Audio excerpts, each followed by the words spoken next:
السلام عليكم.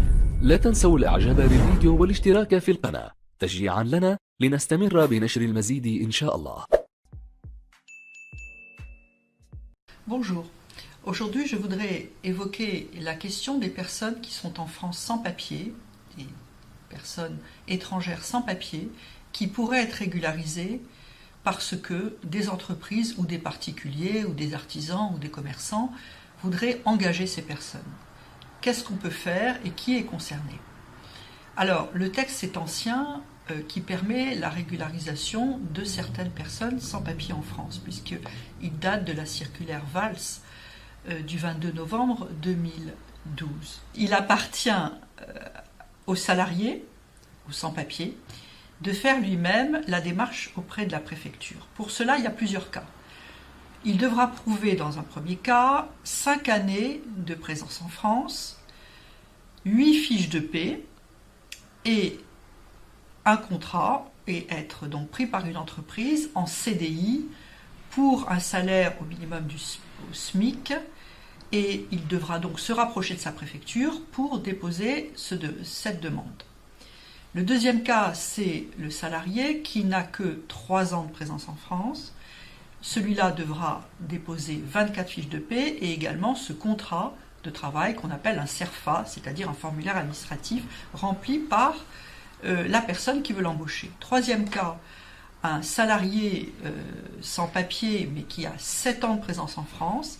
Là, ce fameux CERFA, ce fameux CDI ne sera pas obligatoire, mais en revanche, il devra prouver que durant les 3 dernières années antérieures, il a 24 fiches de paie au minimum de manière consécutive ou non d'ailleurs.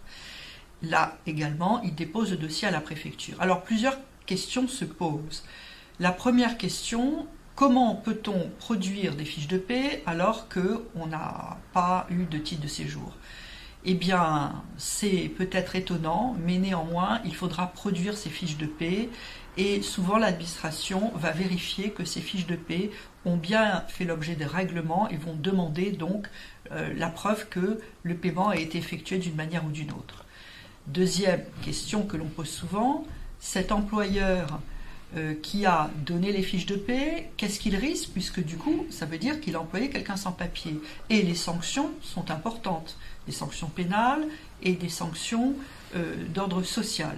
Or, à ma connaissance, et le texte quand même est en vigueur depuis 2012, ces entreprises n'ont pas fait l'objet de sanctions de l'administration.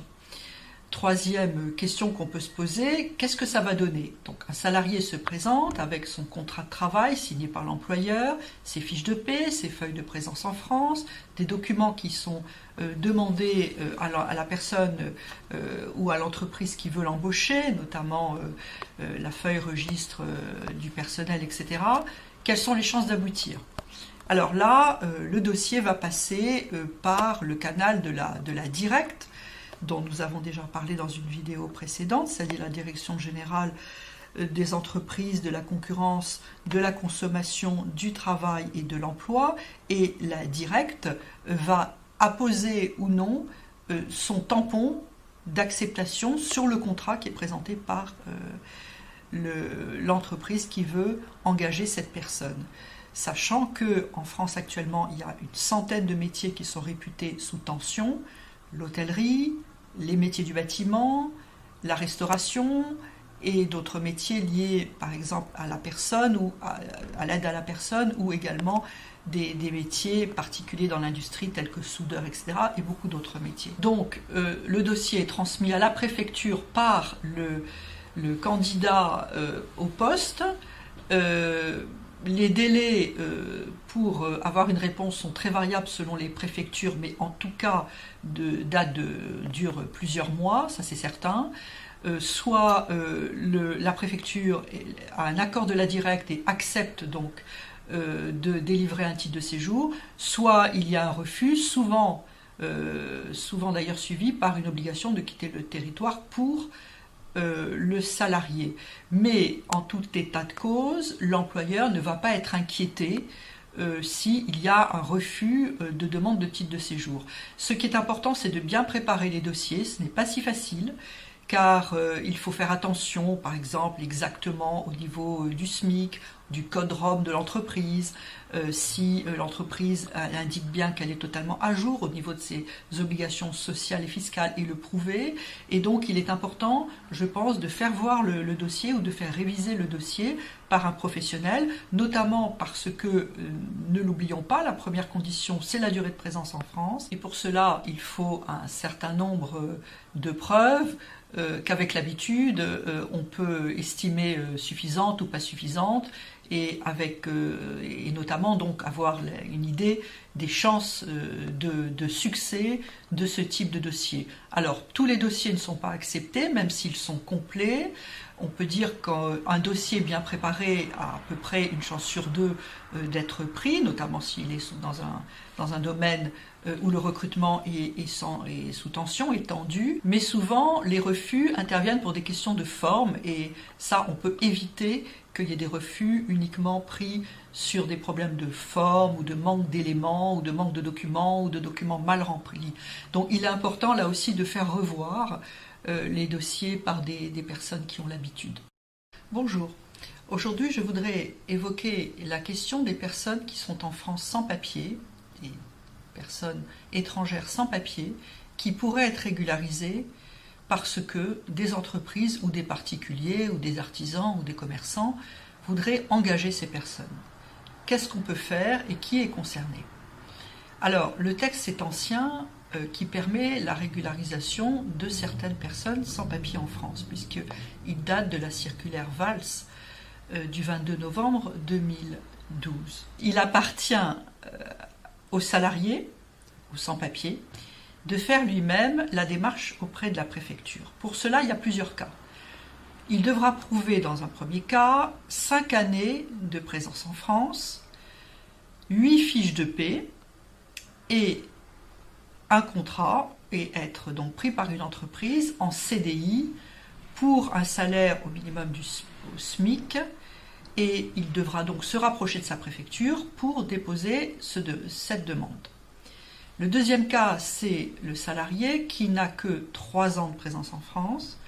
Celui-là devra déposer 24 fiches de paie et également ce contrat de travail qu'on appelle un CERFA, c'est-à-dire un formulaire administratif rempli par la personne qui veut l'embaucher. Troisième cas, un salarié sans papier mais qui a 7 ans de présence en France. Là, ce fameux CERFA, ce fameux CDI ne sera pas obligatoire, mais en revanche, il devra prouver que durant les 3 dernières années antérieures, il a 24 fiches de paie au minimum de manière consécutive ou non d'ailleurs. Là également, il dépose le dossier à la préfecture. Alors plusieurs questions se posent. La première question, comment peut-on produire des fiches de paie alors qu'on n'a pas eu de titre de séjour? Eh bien, c'est peut-être étonnant, mais néanmoins, il faudra produire ces fiches de paie et souvent l'administration va vérifier que ces fiches de paie ont bien fait l'objet de règlements et vont demander donc la preuve que le paiement a été effectué d'une manière ou d'une autre. Deuxième question que l'on pose souvent, cet employeur qui a donné les fiches de paie, qu'est-ce qu'il risque? Puisque du coup, ça veut dire qu'il a employé quelqu'un sans papier. Et les sanctions sont importantes, des sanctions pénales et des sanctions d'ordre social. Or, à ma connaissance, et le texte quand même est en vigueur depuis 2012, ces entreprises n'ont pas fait l'objet de sanctions de l'administration. Troisième question qu'on peut se poser, qu'est-ce que ça va donner? Donc un salarié se présente avec son contrat de travail signé par l'employeur, ses fiches de paie, ses feuilles de présence en France, des documents qui sont demandés à la personne ou à l'entreprise qui veut l'embaucher, notamment la feuille registre du personnel, etc. Quelles sont les chances d'aboutir? Alors là, le dossier va passer par le canal de la directe, dont nous avons déjà parlé dans une vidéo précédente, c'est-à-dire la Direction générale des entreprises, de la concurrence, de la consommation, du travail et de l'emploi, et la directe va apposer ou non son tampon d'acceptation sur le contrat qui est présenté par l'entreprise qui veut engager cette personne. sachant qu'en France actuellement, il y a une centaine de métiers qui sont réputés sous tension, l'hôtellerie, les métiers du bâtiment, la restauration et d'autres métiers liés par exemple à la personne ou à l'aide à la personne, ou également des métiers particuliers dans l'industrie tels que soudeur, etc. et beaucoup d'autres métiers. Donc le dossier est transmis à la préfecture par le candidat au poste. Les délais pour avoir une réponse sont très variables selon les préfectures, mais en tout cas durent plusieurs mois, ça c'est certain. Soit la préfecture a un accord de la directe et accepte donc de délivrer un titre de séjour, soit il y a un refus, souvent d'ailleurs suivi par une obligation de quitter le territoire pour le salarié. Mais en tout état de cause, l'employeur ne va pas être inquiété s'il y a un refus de demande de titre de séjour. Ce qui est important, c'est de bien préparer les dossiers. Ce n'est pas si facile, car il faut faire attention, par exemple, exactement au niveau du SMIC, du code ROM de l'entreprise, si l'entreprise indique bien qu'elle est totalement à jour au niveau de ses obligations sociales et fiscales, et le prouver. Et donc il est important, je pense, de faire voir le dossier ou de faire réviser le dossier par un professionnel, notamment parce que, ne l'oublions pas, la première condition, c'est la durée de présence en France. Et pour cela, il faut un certain nombre de preuves qu'avec l'habitude, on peut estimer suffisantes ou pas suffisantes, et notamment donc avoir une idée des chances de succès de ce type de dossier. Alors, tous les dossiers ne sont pas acceptés, même s'ils sont complets. On peut dire qu'un dossier bien préparé a à peu près une chance sur deux d'être pris, notamment s'il est dans un domaine où le recrutement est sous tension, est tendu. Mais souvent, les refus interviennent pour des questions de forme, et ça, on peut éviter qu'il y ait des refus uniquement pris sur des problèmes de forme ou de manque d'éléments ou de manque de documents ou de documents mal remplis. Donc il est important là aussi de faire revoir les dossiers par des personnes qui ont l'habitude.